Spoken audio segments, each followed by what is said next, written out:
రోజా diamond రాణి ఆమెకు ఆమె గురించి ఏం మాట్లాడతాం, ఆమెకు సీట్ వస్తుందో రాదో డౌటు. రోజా రేవంత్ రెడ్డి యాక్సిడెంటల్ సీఎం కాదు, ఆమె ఎవరి దగ్గర పనిచేస్తుంది, ఆయన యాక్సిడెంట్ సీఎం.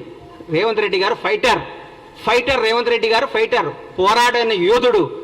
భారతదేశంలో ఇట్లాంటి యోధులు చాలా తక్కువ మంది ఉంటారు. ఈయన యోధుడు, ఈయన పోరాడి కష్టపడి తనేందో నిరూపించుకొని ముఖ్యమంత్రి పదవి తెచ్చుకున్నాడు. యాక్సిడెంటల్ సీఎం అయితే నాన్నగారు చనిపోతేనో, నాన్నగారు వారసత్వం వస్తేనో, ఇంకోటి వస్తేనో, నీలాగా పులుసు వండి పెడితేనే వస్తుంది. నువ్వు పులుసు వండి పెట్టావు కాబట్టి నువ్వు పులుసు పాపవు, నువ్వు వదిలే. నువ్వు రేపో మాపో మాజీ అవుతావు. ఆ మాజీ ఈ మాజీ కలిసి పెట్టి ఇక్కడ వచ్చి జబర్దస్త్ ప్రోగ్రామ్ చేసుకుంటా, పగల జబర్దస్త్ షూటింగు, నైట్ పూట ఏమో మాజీలు కలిసి తాజాగా కేజీలు తెచ్చుకొని పులుసు వండుకొని పెట్టుకోను. అంతేగాని మా ముఖ్యమంత్రి అనే స్థాయి నీది కాదమ్మా తల్లి. నువ్వు ఈ స్థాయి కాదు, నువ్వు ఐటెం రానివి, నువ్వు ఐటెంలానే ఉండు.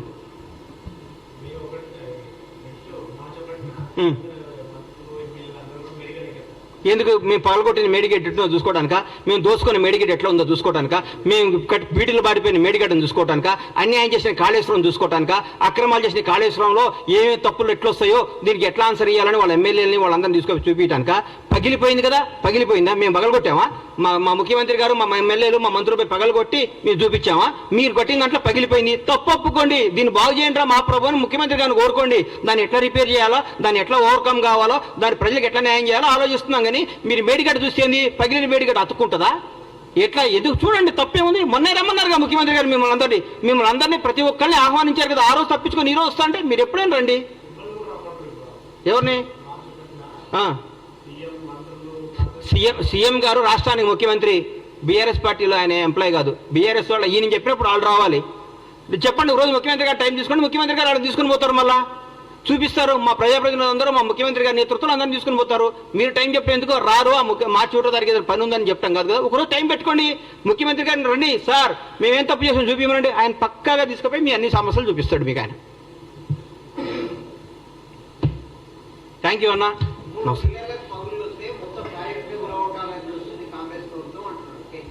అన్నా ఒకటి గుర్తుపెట్టుకున్నా, ఒంట్లో ఒక ఏళ్ళకు షుగర్ వస్తే కాలు తీసేయరు, ఆ ఏళ్ళు తీసేస్తారు. ప్రాజెక్ట్ ఏం కూలగొట్టాలని చూడలేదు, దాన్ని రిపేర్ చేస్తే ఆ ఏళ్ళు తీసేస్తే పెరగకుండా చూస్తున్నారు. ఆ 3 పిల్లలతో బాగవుతుందని, 3 పిల్లలు బాగు చేస్తే బాగవుతున్నాను రాసిమనండి. రేపొద్దున పెద్ద విపత్తు వస్తే కూడా మాదే బాధ్యతను రాసిమనండి. ఒకవేళ పొరపాటు మేడిగడ్డ పగిలిపోతే, మేడిగడ్డ పడిపోయి కొట్టుకోపోతే బీఆర్ఎస్ ప్రభుత్వం బాధ్యతను రాసిమని చెప్పండి. వాళ్ళు చెప్పినట్టు చేస్తారు. రేపొద్దున లక్షల కోట్ల జనం, వేల మంది ప్రాణాలు, కొన్ని కోట్ల ఆస్తులు రెస్పాన్సిబిలిటీ ఎవరు? రాజ్యాంగం. ఎవరు రెస్పాన్సిబిలిటీ? ప్రభుత్వ రెస్పాన్సిబిలిటీ. ఏది మంచో ఏది న్యాయమో అది చూస్తారు. మొత్తం పగిలిపోతే పనికిరానప్పుడు తీసేకేం చేస్తాం సార్? పనికి రానప్పుడు తీసేకేం చేస్తారు? పనికి వస్తే పడగొట్టడానికి పిచ్చోళ్ళు ఇల్లు. పడికి వస్తే ఇంతమందికి ఉపయోగపడేది ఉంటే ఎందుకు పడగొడతారు దాన్ని? మీరు తప్పు చేస్తున్నారు. మీరు 3 పిల్లర్లు వస్తే, మనిషిలో 3 పిల్లర్లు వస్తే రేపు 3 పిల్లలు 30 పిల్లలు కాకుండా దీన్ని అరికట్టాలి. లేకుంటే 3 పిల్లలు రిపేర్ అయితే కథ ఉందని బాగొద్దున్నాళ్ళు రాసిమనండి.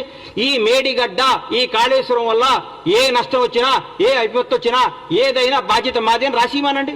దాని ప్రకారం పోదాం. రేపైనా పొరపాటు జరగడం జరిగితే కొన్ని వేల ప్రాణాలు, లక్షల ప్రాణాలు పోతాయి, కొన్ని కోట్ల ఆస్తులు అన్యాయం అయిపోతాయి.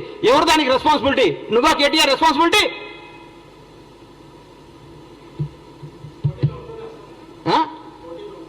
మా ముఖ్యమంత్రి గారు ఏం చెప్తే అది, మా పార్టీ ఏది ఆశిస్తుంది. నేను రేవంత్ రెడ్డి గారు ముఖ్యమంత్రి అవడం, కాంగ్రెస్ పార్టీ అధికారం అవడంలో చాలా హ్యాపీగా ఉన్నా. మా పార్టీ ఏది ఇస్తే అది కార్యకర్తగా సంతోషంగా ఉన్నా.